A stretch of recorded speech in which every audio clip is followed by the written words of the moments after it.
Hello student, last class में हम लोग क्वेश्चंस डिस्कस कर रहे थे इनके। ठीक है, तो लास्ट क्लास में हमने पढ़ा था relation between molality and mole fraction. आज हम क्वेश्चन करेंगे मोलैलिटी एंड मोलैरिटी के, दोनों के एक दूसरे में कन्वर्जन। ठीक है, तो यहाँ पर क्वेश्चन लिखा हुआ है मैंने, क्वेश्चन है हमारे पास, find the molality of a solution of 3 molar NaCl solution. 3 molar NaCl solution की हमें मोलैलिटी निकालनी है। ठीक है, तो सबसे पहले हम इसे डायरेक्ट फॉर्मूले बेस से देखते हैं। जब भी मोलैरिटी एंड मोलैलिटी इन दोनों का कन्वर्जन आएगा तो हमारे पास इसके लिए डायरेक्ट फॉर्मूला होता है, molality is equal to molarity divided by 1000 into density. Density हमको क्वेश्चन में गिवन होगी। ठीक है, 1000 into density minus molarity multiply by molar mass of solute. यहाँ ये जो है ये है molar mass of solute multiply by 1000। ठीक है, ये सिंपल रिलेशन होगा हमारे पास।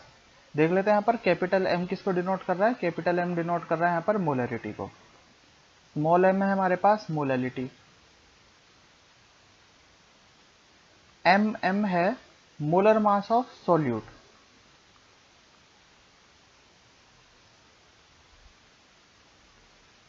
ठीक है, एंड D है डेंसिटी।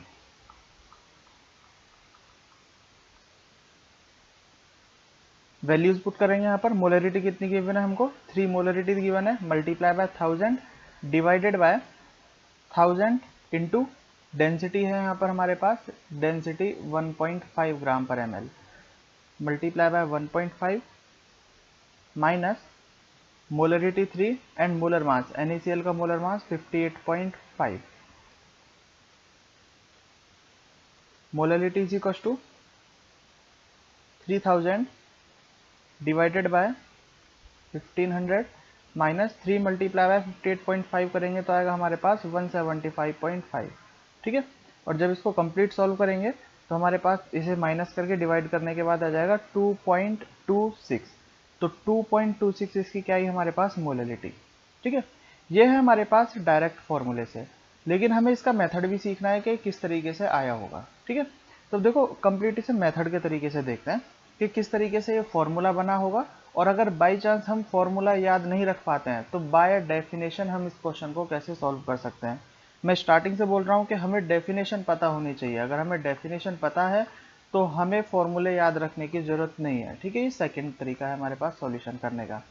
3 मोलर अगर हमें मोलरिटी की डेफिनेशन पता है तो हम समझ सकते हैं कि 3 मोलर का मतलब क्या है, 3 मोल NaCl dissolve in 1 litre, 1 litre मतलब 1000 ml, 1 litre of solution. Molarity के केस में क्या आता है, सॉल्यूशन आता है यहाँ पर। ठीक है, ठीक है, चलो देखो अब इसमें क्या कर सकते हैं हम लोग। हमें मोलैलिटी के लिए चाहिए होता है mole, mole of solute. Mole of solute हमें मिल चुका है 3 mole, divided by weight of solvent. तो वेट ऑफ सॉल्वेंट कैसे निकाल सकते हैं, सबसे पहले हम बात करेंगे density is equal to mass upon volume होता है। तो यहां से अगर हम वेट ऑफ सॉल्यूशन निकालें, वेट ऑफ सॉल्यूशन, तो मास क्या हो जाएगा इसका, density multiply by volume. Density कितना गिवन है 1.5 मल्टीप्लाई बाय वॉल्यूम। वॉल्यूम देखो हम कंसिडर करके चलते हैं कि 1000 ml में 3 मोल डिजोल्व है, तो वॉल्यूम कितना हो जाएगा यहाँ पर, वॉल्यूम हो जाएगा 1000 ml।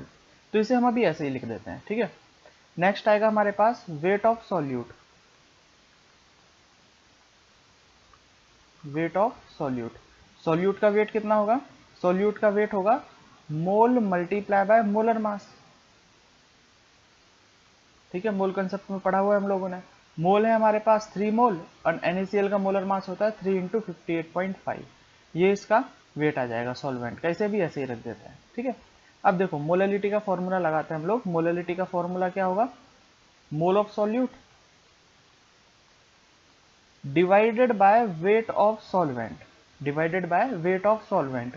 तो यहां पर सॉल्वेंट का तो वेट नहीं है, हमें तो सॉल्यूशन और सॉल्यूट के वेट दिए हुए हैं, तो हम माइनस कर दें तो हम बोल सकते हैं इसमें wait of solution minus weight of solute, यही सॉल्वेंट का वेट होगा, मल्टीप्लाई बाय 1000 आएगा, क्योंकि यहाँ पर जो वेट लिया गया है वो किस में लिया गया है, ग्राम में लिया गया है। ठीक है, मोलरिटी इज इक्वल टू, देखो मोल ऑफ सॉल्यूट कितना है 3 multiply by 1000 divided by weight of solution. ऊपर से देखो यहाँ पर हमने निकाला हुआ है वेट ऑफ सॉल्यूशन कितना है, वेट ऑफ सॉल्यूशन है हमारे पास 1000 into 1.5 minus weight of solute, weight of solute कितना है 3 इंटू 58.5, तो 3 इंटू 58.5।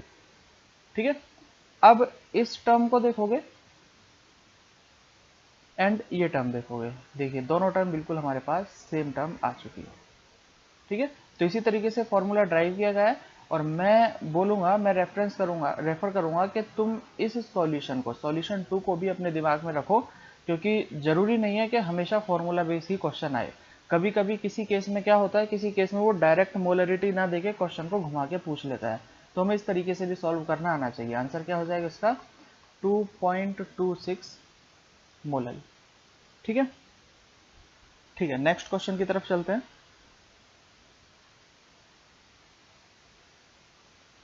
नेक्स्ट क्वेश्चन है हमारे पास, calculate the molality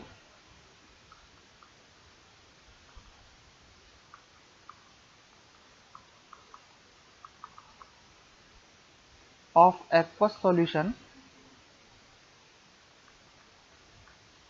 prepared by dissolving 7.45 gram of KCl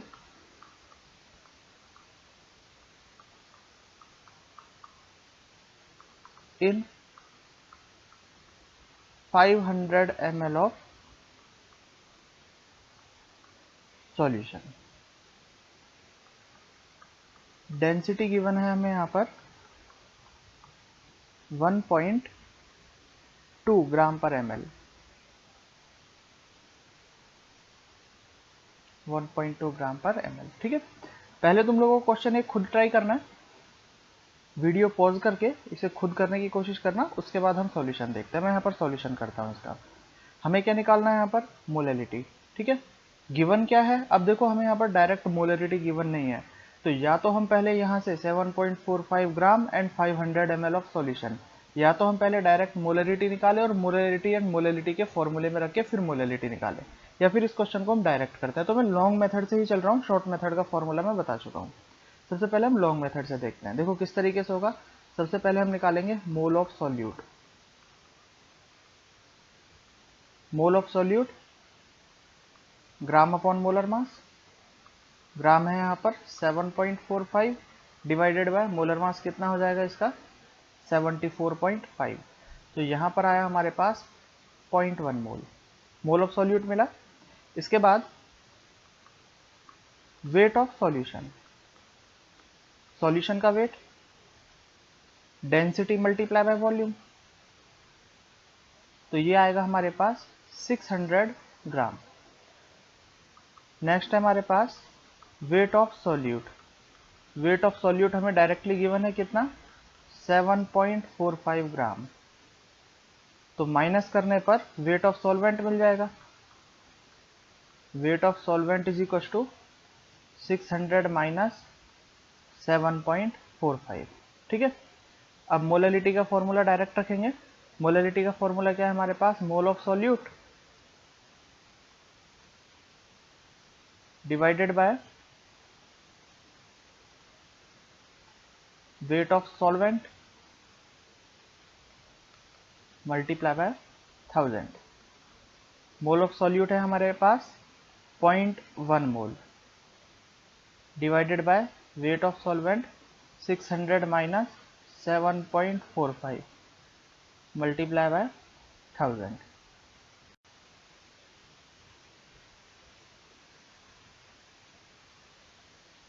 calculation किया जाएगा इसका, तो कैलकुलेशन होगा 0.1 मल्टीप्लाई बाय 1000 डिवाइडेड बाय 600 में से 7.45 गया, तो माइनस करने पर आएगा 592.55। जब इसे कंप्लीट कैलकुलेट करेंगे तो आएगा हमारे पास 0.168 मोलल। ठीक है, ये आंसर आ जाएगा। फॉर्मूले से अगर हम करना चाहें तो फॉर्मूले से किस तरीके से कर सकते हैं, ये सॉल्यूशन हमारा फर्स्ट मेथड, सेकंड मेथड किस तरीके से किया जा सकता है। तो फॉर्मूले में देखो मोलरिटी काम आता है, तो सबसे पहले हम मोलरिटी निकालेंगे। मोलरिटी कितना होगा, मोलरिटी फॉर्मूला हमें पता ही है, मोल of solute divided by volume of solution. तो मोल कितना है, मोल हमने यहाँ पर निकाल ही लिया 0.1 mole, 0.1 mole, mole of solute divided by volume of solution multiply by 1000। तो मोलरिटी आया हमारे पास 0.2 मोलर। ठीक है, डायरेक्ट फॉर्मूला लगाते हैं, molarity is equal to m multiply by 1000 divided by 1000 d minus m and mm, molar mass and molarity. ठीक है, तो मोलरिटी है 0.2 इंटू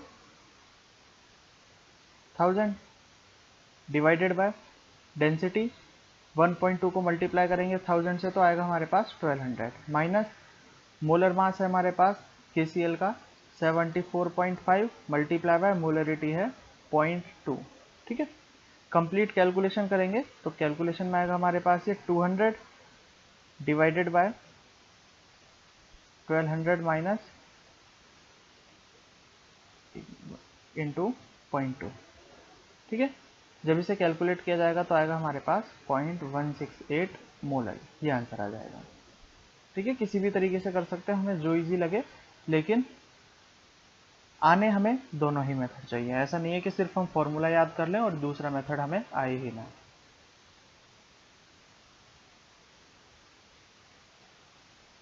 मिक्सिंग वाले क्वेश्चन की तरफ चलते हैं कि अगर क्वेश्चन हमें अलग अलग टाइप के सॉल्यूशन दिए जाए तो किस तरीके से सॉल्व होंगे। ठीक है, नेक्स्ट क्वेश्चन है हमारे पास 100 ml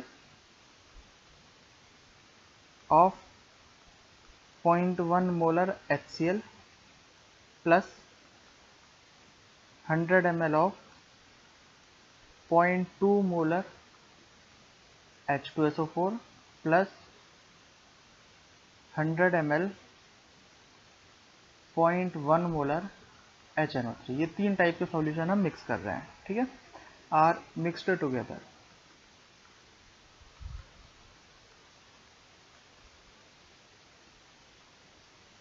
What is the final concentration?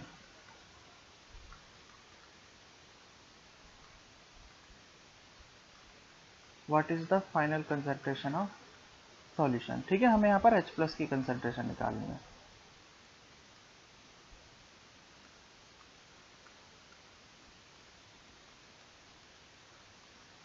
What would be the final concentration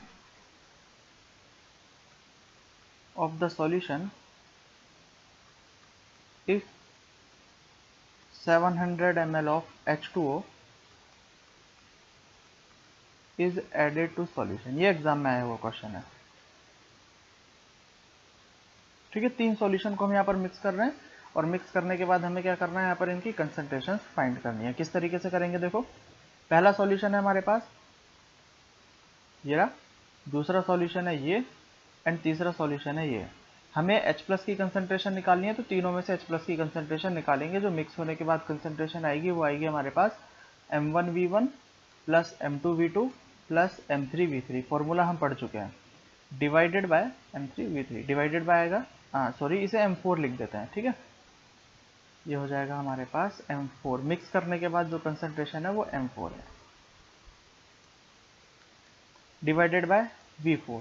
ठीक है, यहाँ पर V4 क्या होगा, तीनों सॉल्यूशन का mix, V1 plus V2 plus V3, ये V4 हो जाएगा।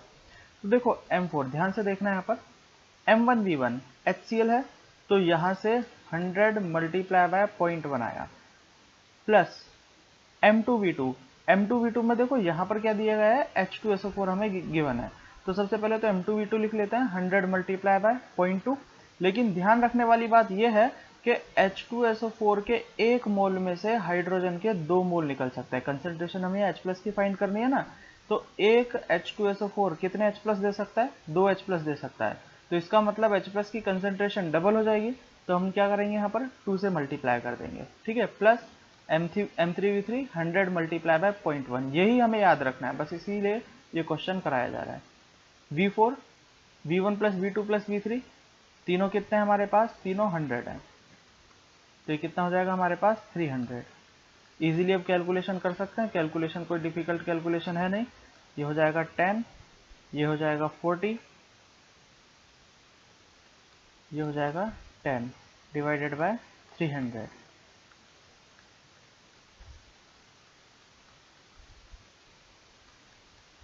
One by 5। ठीक है, सिंपल क्वेश्चन है। ये था हमारे पास ए पार्ट। अब हम इसके सेकंड पार्ट की तरफ चलते हैं। बी पार्ट में, what would be the final concentration of the solution if 700 ml of H2O is added to the solution? तो डिफरेंस बस इतना सा है कि यहाँ पर 700 ml पानी और मिला दिया गया है, तो नंबर ऑफ मिलीमोल पर तो कोई फर्क होगा नहीं। तो M4 इज इक्वल टू कितना होगा, 10 प्लस 40 प्लस 10, जैसा हमने पहले क्वेश्चन में कैलकुलेट किया था, डिवाइडेड बाय टोटल वॉल्यूम पर फर्क हुआ, तो ये 700 प्लस 300 हो जाएगा। तो M4 क्या होगा हमारे पास, 60 डिवाइडेड बाय 1000, आंसर आएगा 0.06 मोलर। ठीक है, सिर्फ इतना सा फर्क यहाँ पर होने वाला है। इसी टाइप का सेकंड क्वेश्चन और हम करते हैं।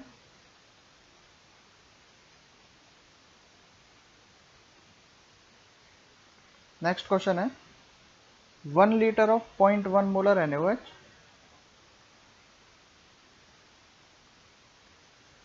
1 litre of 0.1 molar NaOH plus 1 litre of 0.2 molar 1 litre of 0.2 molar KOH plus 2 litre of 0.05 molar BaOH twice mixed with each other. तीन टाइप के सॉल्यूशन है।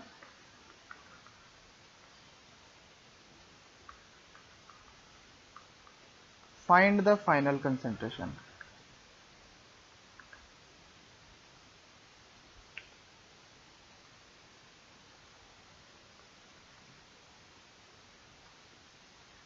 देखिए पिछले क्वेश्चन की तरह, पिछले क्वेश्चन में जैसे H2SO4 था, तो जहां से 2H प्लस निकल सकते थे वहां हम 2 से मल्टीप्लाई कर रहे थे। इसी तरीके से इस कंसेंट्रेशन में 2H माइनस यहां से निकल सकते हैं बेरियम हाइड्रोक्साइड से। तो किस तरीके से करेंगे क्वेश्चन को, M4 is equal to M1V1 plus M2V2 plus M3V3 divided by V1 plus V2 plus V3। ठीक है, V4 को हम डायरेक्ट लिख देते हैं यहाँ पर। तो M4 क्या आएगा हमारे पास, 1 into 0.1 plus 1 into 0.2 plus 2 into 2 litre 0.05, यहाँ पर क्या गिवन है, molarity, multiply bye 2H minus जाएंगे तो 2 से हमने मल्टीप्लाई किया। टोटल वॉल्यूम कितना हो जाएगा हमारे पास, टोटल वॉल्यूम है यहाँ पर लीटर में। ठीक है, तो 1 प्लस 1 प्लस 2, और ऊपर भी लीटर में लिया गया, तो 1000 से मल्टीप्लाई और डिवाइड करने की हमें यहाँ पर कोई ज़रूरत नहीं पड़ेगी। तो ये हो जाएगा हमारे पास 0.1 plus 0.2 plus 0.2 divided by 4, 0.5 by 4। ठीक है, यही हमारे पास क्या हो जाएगा, इसका आंसर हो जाएगा।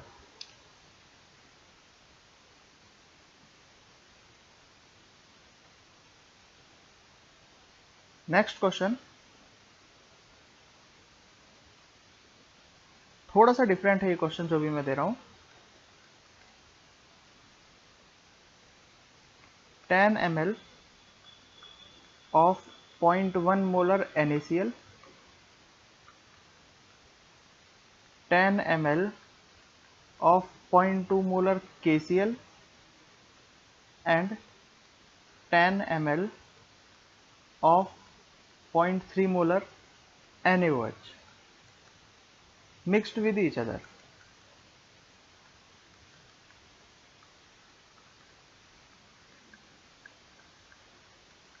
Find concentration of, पहला इसमें Cl माइनस आयन की कंसेंट्रेशन फाइंड करनी है, और सेकंड है Na प्लस आयन की कंसेंट्रेशन फाइंड करनी है। देखते हैं सॉल्यूशन। देखो, अब फर्स्ट क्वेश्चन हम करें तो हमें निकालना है Cl माइनस आयन की कंसेंट्रेशन। तो जैसा हम करते थे, यहाँ पर भी देखो तीन सॉल्यूशन है, कौन कौन से, 10 ml 0.1 मोलर NaCl, दूसरा है 10 ml 0.2 मोलर KCl, और तीसरा है 10 ml 0.3 मोलर NaOH। ठीक है, हमें क्या करना है, कंसंट्रेशन निकालनी है Cl माइनस आयन की। तो कंसंट्रेशन क्या होता है, मोलरिटी की बात करें तो मोल पर लीटर होता है। तो NaCl में Cl माइनस आयन के मोल हमें कौन कौन से सॉल्यूशन से मिल सकते हैं। NaCl के अंदर Cl माइनस के मोल प्रेजेंट हैं, तो हम लिख सकते हैं 10 इंटू 0.1 लिखा, प्लस KCl के अंदर भी Cl माइनस आयन प्रेजेंट है, तो हम लोग लिखेंगे 10 इंटू 0.2, प्लस NaOH की अगर बात करें तो क्या NaOH में Cl माइनस के आयन प्रेजेंट है? नहीं, NaOH के अंदर Cl माइनस के कोई आयन प्रेजेंट नहीं है, इसीलिए हम यहाँ पर 10 इंटू 0.3 नहीं लिख सकते, हम लिखेंगे यहाँ पर 0, क्योंकि यहाँ पर कंसंट्रेशन पूछी गई है ओनली Cl माइनस आयन की, ठीक है, और Cl माइनस NaOH के अंदर 0 है, डिवाइडेड बाय वॉल्यूम की अगर बात करें तो अगर हम इन तीनों को मिक्स करते हैं तो इसका वॉल्यूम है हमारे पास 10 प्लस 10 प्लस यहाँ का हमने मोल तो ऐड नहीं किया, लेकिन वॉल्यूम तो हमें ऐड करना पड़ेगा, क्योंकि वॉल्यूम तो पार्टिसिपेट कर रहा है। Cl माइनस मोल नहीं दे पा रहा, लेकिन वॉल्यूम तो अभी भी उतना ही उसने दिया हुआ है। तो आंसर क्या होगा हमारे पास इसमें 1 प्लस 2 डिवाइडेड बाय 30। आंसर आ जाएगा हमारे पास 1/10 मोलर, ठीक है। ये Cl माइनस आयन की कंसेंट्रेशन होगी। इसी तरीके से Na प्लस आयन की कंसेंट्रेशन देखो, मोल पर लीटर ही होता है ये भी। तो मोल Na प्लस आयन के कहां से हमें मिल सकते हैं, NaCl से हमें मिल सकते हैं, तो हम लिखेंगे 10 इंटू 0.1 ये NaCl, प्लस दूसरा सॉल्यूशन है KCl। क्या यहाँ KCl के अंदर Na प्लस के आयन प्रेजेंट है? नहीं, तो हम लिखेंगे यहाँ पर 0, क्योंकि Na प्लस के आयन 0 है, वहां पर मोल है ही नहीं। NaOH के अंदर Na प्लस के आयन प्रेजेंट होता है, तो हम लिखेंगे यहाँ पर 10 into 0.3 divided by volume complete आएगा, तो तीनों का वॉल्यूम ऐड करने के बाद आएगा हमारे पास 30। तो ये आएगा हमारे पास 1 प्लस 3 डिवाइडेड बाय 30। तो आंसर आएगा हमारे पास 4/30 मोलर, ठीक है। इस तरीके से क्वेश्चन किया जा सकता है। इसी टाइप का एक क्वेश्चन और दे रहा हूं, वो तुम लोगों को ट्राई करना है अच्छे से।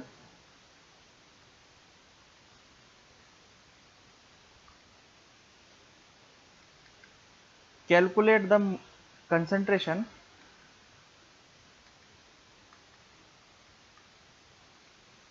of mixture obtained by mixing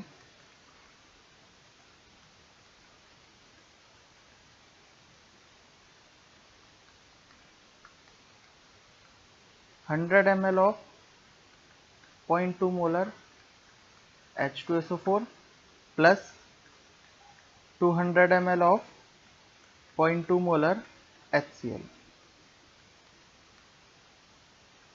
चलो एक ही क्वेश्चन करते हैं, किया हुआ है हम लोगों ने पहले, बाकी का दूसरा क्वेश्चन भी इसी टाइप का है, तो इसी को सॉल्व कर लेते हैं। किस तरीके से होगा, M3 is equal to M1V1 plus M2V2 divided by V3 को हम लिख सकते हैं V1 प्लस V2।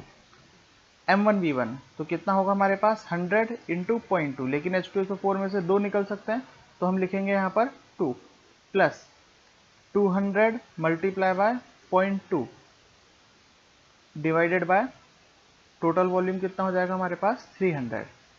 तो ये होगा 40 प्लस 40 डिवाइडेड बाय 300, 80/300, ठीक है। इसे ऐसे ही छोड़ देते हैं हम लोग, 8/30, या और सिंपल करना चाहें तो 4/15, ये आंसर, ठीक है। हमें ध्यान ये रखना है कि अगर मान लो कभी किसी क्वेश्चन में मोलरिटी की जगह नॉर्मलिटी दे दिया जाता, मान लो अगर इस क्वेश्चन में हमें दिया गया होता 0.2 नॉर्मल H2SO4, तब हम इस 2 को मल्टीप्लाई नहीं करेंगे। क्यों? क्योंकि नॉर्मेलिटी के अंदर पहले से ही एक्स फैक्टर मल्टीप्लाई होता है। हम जानते हैं नॉर्मेलिटी और मोलरिटी का रिलेशन क्या होता है, normality is equal to molarity multiply by x factor. तो अगर नॉर्मेलिटी यहाँ पर गिवन है, तो हम ऐसा मान के चलेंगे कि ये पहले से ही हमें molarity multiply by x factor हमें गिवन है, तो हमें फिर से एक्स फैक्टर मतलब 2 को मल्टीप्लाई नहीं करना होता। जो हमें गिवन होता है सिर्फ इसी को मल्टीप्लाई कर देते हैं। अगर नॉर्मेलिटी होता तो हम लिखते हैं यहाँ पर 100 इंटू 0.2, ठीक है। तो ये वो क्वेश्चंस थे जो एग्जाम में आए हुए थे, और कंसंट्रेशन के क्वेश्चंस अब यहाँ पर हमारे कंप्लीट खत्म हो चुके हैं, ठीक है। इसी टाइप के क्वेश्चन आते हैं जेईई एंड नीट के अंदर। नेक्स्ट क्लास से हम लोग सॉल्यूशन में आगे की थ्योरी पर चलेंगे, जिसमें हमें पढ़ना है हेनरी लॉ, राउल्फ लॉ, जो कि सॉल्यूशन को आगे कंटिन्यू करेगा।